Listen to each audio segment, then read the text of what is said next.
Today we talk about how can you fix that problem you have on your OfferUp. So all you have to do, just click here on settings. So then it's going to take you to this list here. So then you just go down here, just keep going down here. So then you click here on apps, then come to apps list here. Then here can you looking for OfferUp, or you just click here on search, then add here OfferUp, then you click here on OfferUp. So then you come to this list here, it's going to show for you like this. Click on first stop, you click here on OK.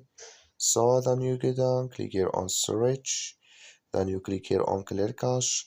So then all you have to do, just turn off your Wi-Fi and turn on it, then it's going to work with you. That's all you have to do. Thank you for watching. Don't forget to support us by liking, subscribe.